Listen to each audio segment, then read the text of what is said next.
Hey, everybody. Welcome back to another Leadership Live with JJ Hardy and me, Chris Pienkowski. JJ, how you doing today? Life is good.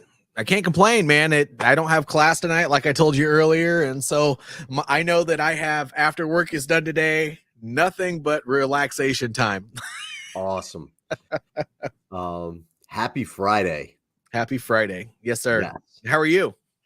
I'm good. Got some work to do around the house this weekend. We used to have a trampoline, and we are now turning that into what my kids are calling a conversation pit. So the trampoline was kind of sunk into the ground and surrounded by stones, and it was all like sand underneath. So we're actually putting pavers down this weekend, and it's 20 yards away from the pool.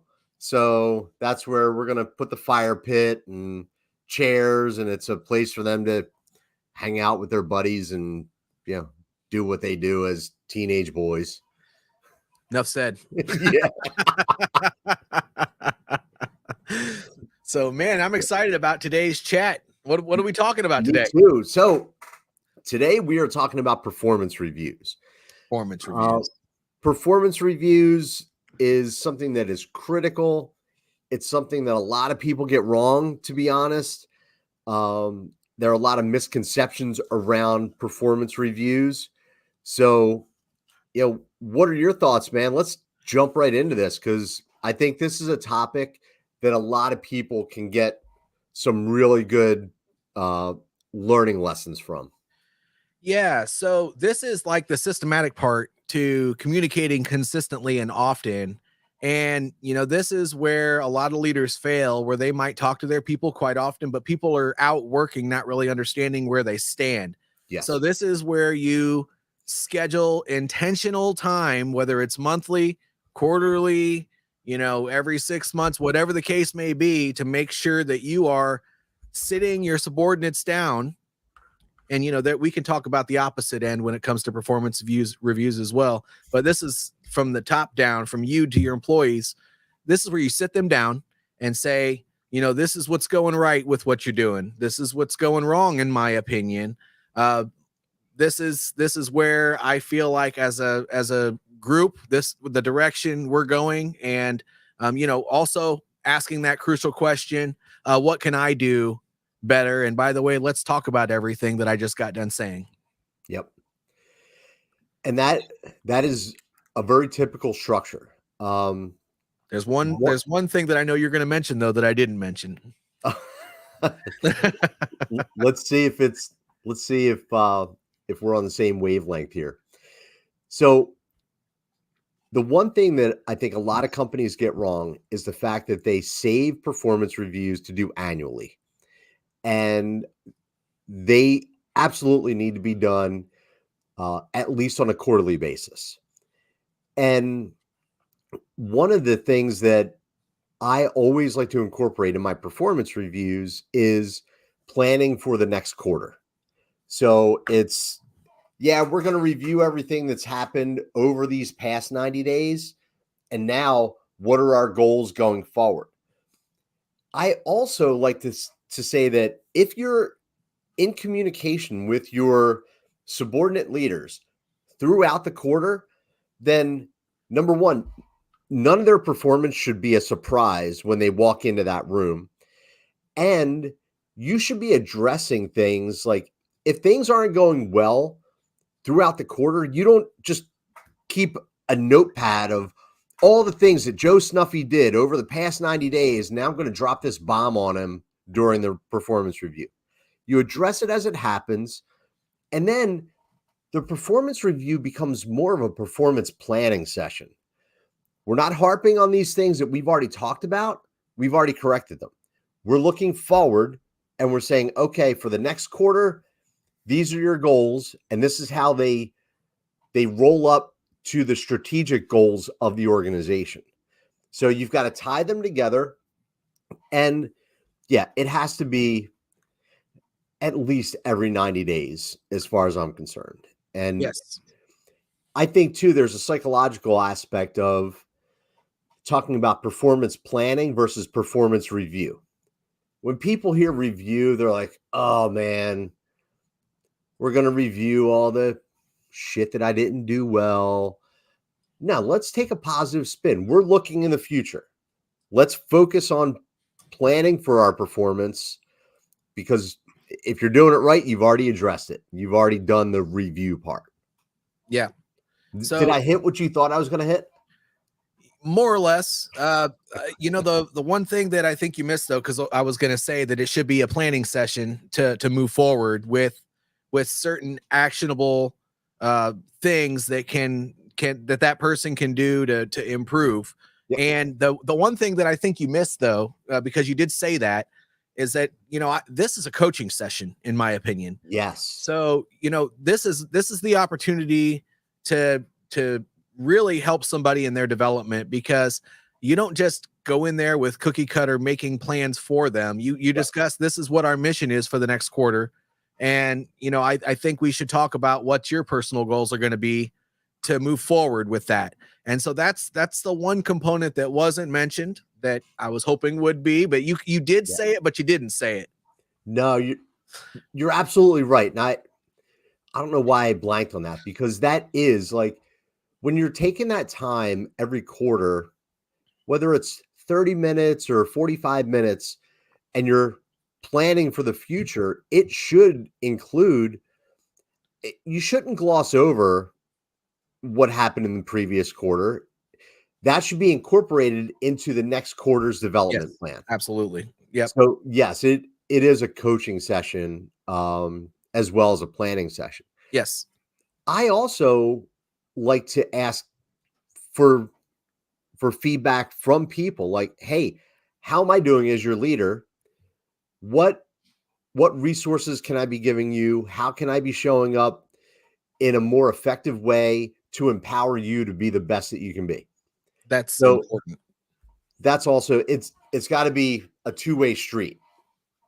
Yeah. And actually, typically I try to do that in the beginning, because I want them to think that it's an open conversation. So if you're vulnerable at first, letting them know that you want their feedback before you go into them, because if you make it about them first, even though you may say the things they've done well first, all they're going to hear is the things that you think they can use improvement. However, if you start off with asking for their feedback, Right. I think that it's very valuable, because they're automatically going to go to, oh, this isn't just about me. We're both here trying to help each other.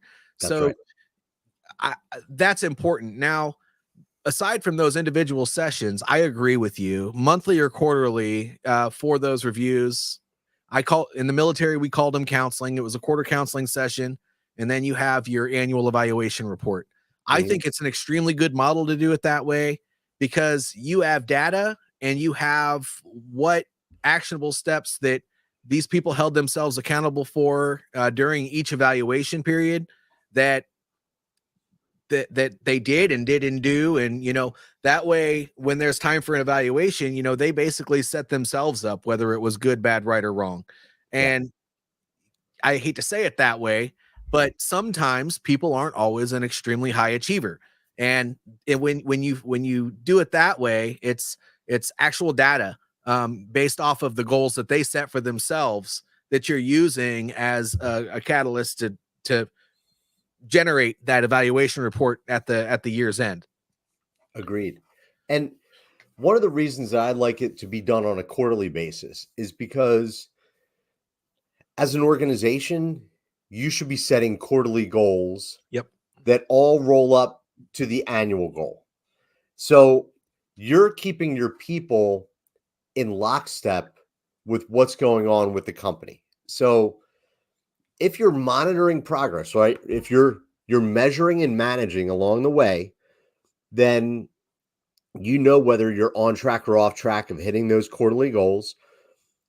And then it's just a reset every 90 days. All right, new set of goals, same annual goal.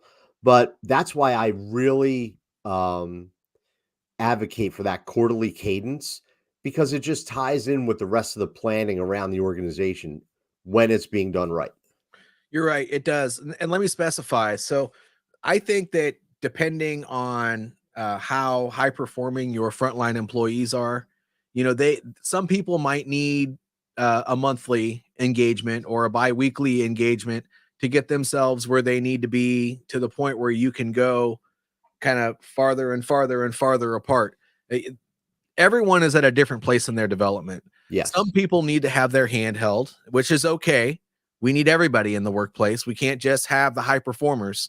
Right. But some people need to just be to just have a conversation, and for you to step back and just let them do what they do, because they're already doing a fantastic job.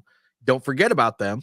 That's also, I've noticed on the APA website, some of these high performers, they have such anxiety because their people don't communicate with them about how well they are doing.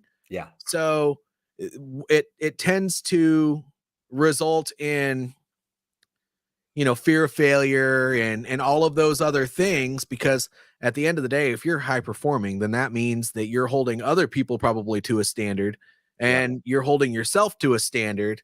And if you don't know how you're being seen from a senior standpoint, then you're just constantly in a state of WTF. And it's important to make sure that you're engaging with them, maybe not in a formal evaluation standpoint, but this is where the communicating consistently and often comes in. That's a really good point. I want to hang out here for a second regarding the high performers, because it's very easy for a leader to not engage so deeply with those high performers because they've got it. And the leader knows, like, all right, they're hitting their numbers. They know what's expected of them. They're driving accountability of other people just to try to keep up with them. But it's super important as a leader to take the time to talk with your high performing direct reports, to, number one, let them know that they're doing an awesome job. Who doesn't like to get that pat on the back every now and then? A lot of high performers will come across as, you know what? I'm good. Like, I don't need the constant, it's a facade, positive reinforcement, but we all do. I don't care how well of a performer you are. When you hear it from your seniors, what a good job you're doing, it only stokes the fire. It makes you perform even higher. So don't overlook your high performers. And also, you also want to make sure that they're not burning themselves out. That's another touch point for your high performers, is like, yeah, these people are running at 100 miles an hour all day, every day. So just having that conversation of, what resources do you need? How can I be helpful to you? How close are you letting your wings get to the sun and not catching on fire? Like, so making sure that, in the same way you want to bring up those folks that are struggling, you want to make sure that your high performers aren't burning out. So don't neglect your touch bases with your high performers, because that could be catastrophic as well. Me and some of my battle buddies, when I was growing up through the ranks in the military, the ones that really, really cared and they did the hard work all the time and did everything that was asked of them, we all had conversations around this exact subject. There's another thing that you got to consider too, and that's that you, as the direct supervisor of that high performer, you don't want to just pile more and more and more and more work on their shoulders. Yes. Yeah, they'll get it done, but what's the cost here? You got to remember that this is still a person. So the more weight you throw on their back, the more they're going to be crippled at some point. And so making sure that you're not the one who's burning them out is also another thing to consider. That's why these touch points are important, because you're having conversations around what's going right, what's going wrong, and what you can do better as a leader to support that person. That's a really good point. I just had a conversation recently with somebody who was very frustrated, high performer, and this guy said, I'm the person who just does what needs to be done. And what is happening is that things are getting piled onto me that are way outside of my area of expertise. And it's not that I don't want to grow, but we have other people in the organization who I'm picking up the slack because I'm the guy who gets things done and just shit gets piled on me. Yeah. And now I'm starting to get frustrated about it. So that's the other thing. When you've got these high performers, it's a delicate balance of how much can I put on their shoulders before they start to snap. Like, you've got to temper them from burning themselves out. And you as a leader have to know when to say enough is enough. This person's working 100 hours a week, and it's because they don't complain. It's because they're a high performer. It's because they believe in our mission and everything else. But you're doing yourself a disservice as a leader by continuing to pile on to those people. There is a saying that I've always held true to, and that is, and it works on so many different levels, but documentation beats conversation every 100% of the time. Mhm. And we fail things as people. It's a natural thing that happens. Right. And sometimes we fail others. If we don't take note of something, then there's a good chance that it's just going to go away. And so with all of the people that you have under your charge, that's why these performance reviews are important. When you walk up to somebody and you have a conversation with them one-on-one about how their day is, what's going right and what's going wrong, and then you walk away and you have that same conversation with somebody else, because this is what you're trying to do to make sure everyone's comfortable with you. But that's all you do, and you don't take the opportunity to do these performance reviews, these low performers are going to get forgotten, and these high performers are going to be hammered on a regular basis. And I've seen it happen a million times.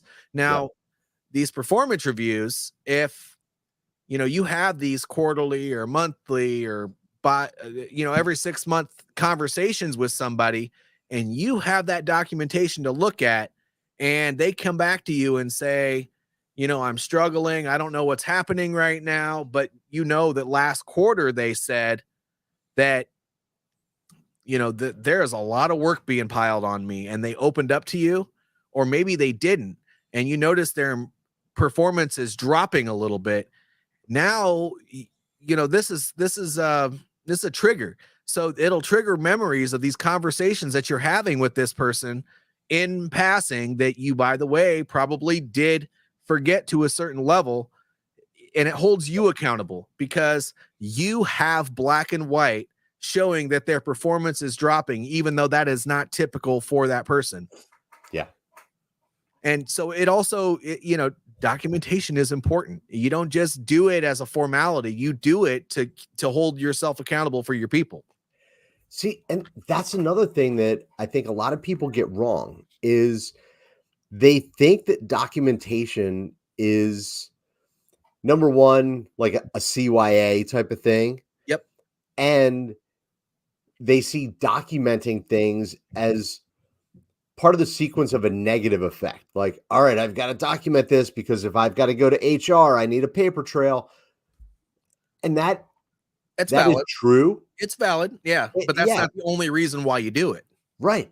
As a leader, documenting those conversations and kind of keeping a running file on your direct reports, even if it's just one Word document, that you have one Word document for each of your direct reports, and you're documenting, these conversations in passing, things that you're noticing. We just had we just went through the numbers last week and something was off. This was the solution. Our memories, as much as we like to think they're a steel trap, they're not.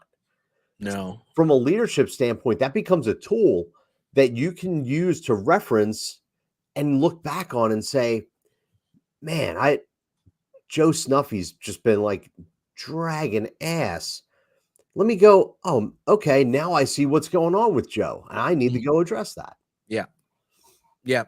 And we can, if we get to the point where we're looking at ourselves as infallible, that's a problem, because we always have areas that can be improved in.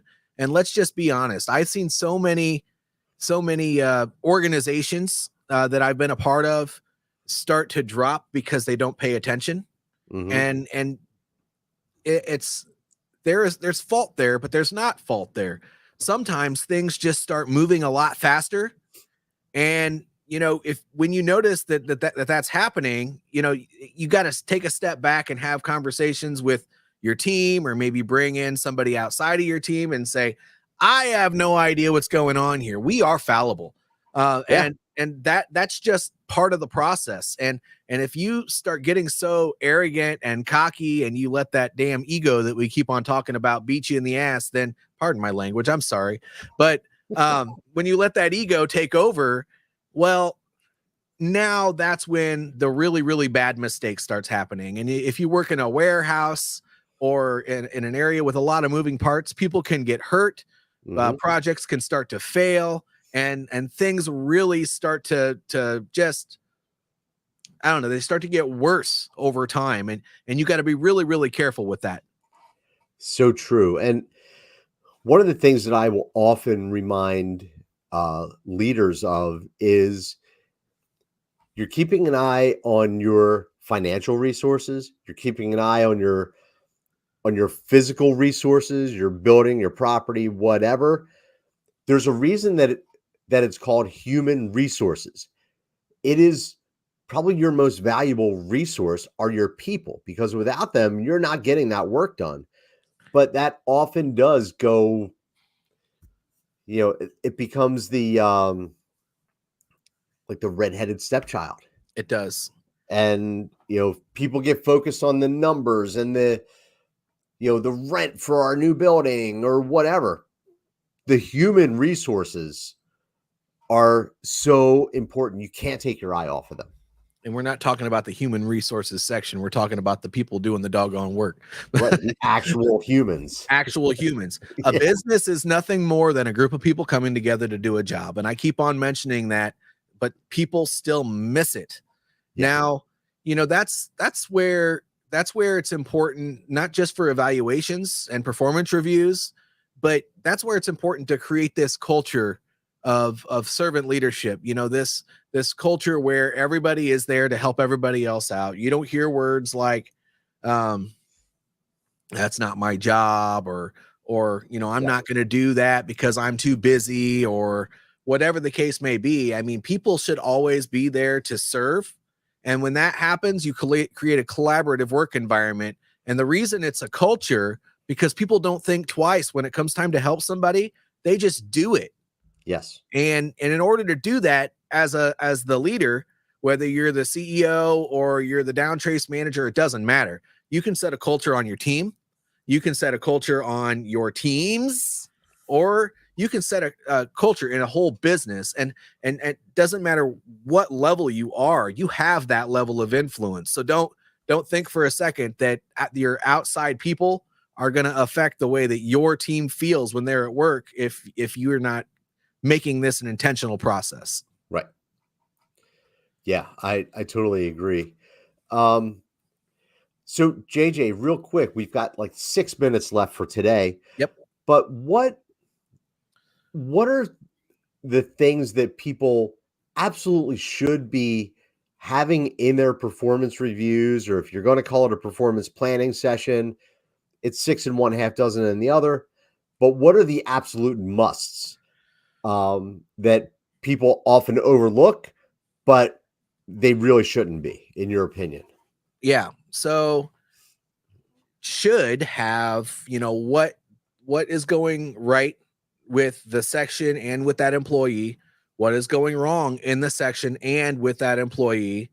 That it needs to have, what that it needs to say, what am I doing right and wrong as a boss, and how can I support you and the rest of the team better, and then go over the mission and the vision for the next quarter for the company, and just discuss how that person can affect change in that process and help them create a performance plan. Yep. And I'm going to piggyback onto that and say that once you've had that discussion during the quarterly meeting, it now comes down to collaborating with that person and saying, okay, now we understand what our goals are. So what's your plan to execute? Mm-hmm. It's empowering them to come up with a plan of how they're going to achieve the goal. And then also it's setting the objective goals and the milestones along the way. Because I see this so often, and I want to strangle people. But they set these subjective goals like, I just want to grow sales this quarter. Oh, awesome. What's that mean? Bring in an extra dollar than we did last quarter? Or are we growing sales by a percentage or by a certain dollar amount? So they can't be vague. When you're setting these goals for your people quarterly, and then you're measuring them along the way, it helps them know if they're on track or off track of achieving that goal. If you do a quarterly performance review and someone walks out of your office and they don't have objective measurements that they know, once I hit this, I have achieved this goal, then you've done it wrong. Yep. And if they walk out of that office and they're like, man, Chris just jammed this plan down my throat that he wants me to achieve in the next quarter, you've done it wrong. It should be they walk out of your office and they know these are the objectives. This is the plan that I, the employee, came up with, got the blessing from my boss, and now I'm going to go execute. Yeah. And that's a beautiful thing. And you know what? If you have an entire team of employees that have similar objectives, that's actually fuel to create a meeting with all of your team and say, everyone has the same goal. Let's figure out how to make this happen. Yes. That's happened before too, but that can be another topic. But you just sparked that in my mind. By the way, I was internally laughing inside because I had a vision of Chris P strangling one of his employees. That's just how my mind works. I don't know why I went there. There have been times that I've been like on site with clients and I'm hearing them say things and I've got to stop myself from saying, so you know what, that I trained jujitsu. Let me show you this new move. And I'm just going to put you to sleep in the conference room and carry on. or doing one that lasts even longer and saying, hey, look, dummy, this is how it's supposed to go. Yeah. Both of those things are so wrong, and I could use a few analogies, but they're probably not appropriate, so I won't.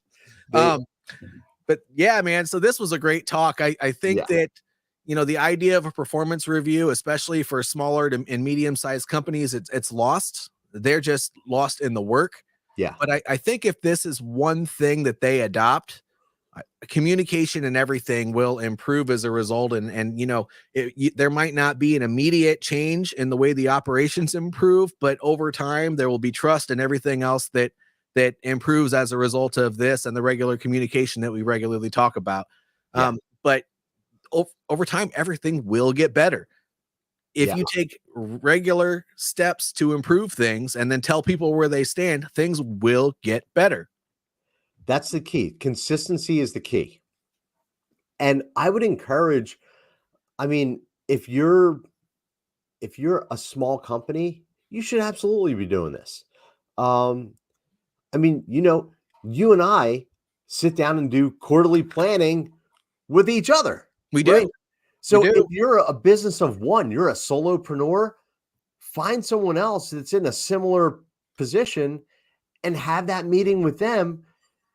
Number one, that's an accountability piece. But number two, you're not operating in a silo and you're able to collaborate and work through scenarios with someone else. Yeah. In a small business, especially, that person can be a collaborator, not just an employee. Absolutely. Yeah, I agree with that. Yeah. When you're small, I think you're just constantly grabbing at lifelines anyway. Right. Don't just dismiss the value of another person in your organization. That's right. Yep. Uh, JJ, this has been an awesome conversation. I mean, they all are, but performance reviews are something that, when they're done right, so many of the other topics that we've talked about start to fall into place. Yep. It's a great tool for engagement and for ongoing development of employees. So I can't believe that we've waited this long to talk about performance reviews. Well, it brings a lot of things together, though. I mean, It does. we've talked about a lot of really good topics, and one of the most recent ones was communication, and so this kind of ties some things together, and it was a good time to talk about it. So I in a way, I'm kind of glad we waited to this point to talk about it. There's a reason for everything, right? Yes, sir. Any parting thoughts before we wrap it up for today? Communicate consistently and often, and let people know where they stand. That's it.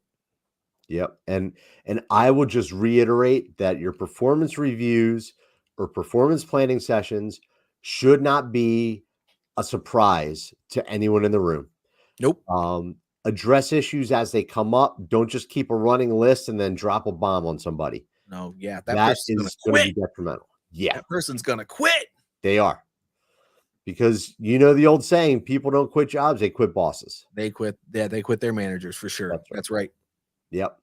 So, all right, JJ, once again, awesome conversation with this week's Leadership Live. And everybody, thank you for joining us. If you got something out of today's session, please like it. Please share it. Please tell other people about it so that they can go and watch it on the replay. If you've got questions, drop them into the social media channels. JJ and I will both be keeping an eye out and interacting with you. We're happy to answer your questions. And until next time, have a fantastic weekend, and we'll see you in a couple weeks.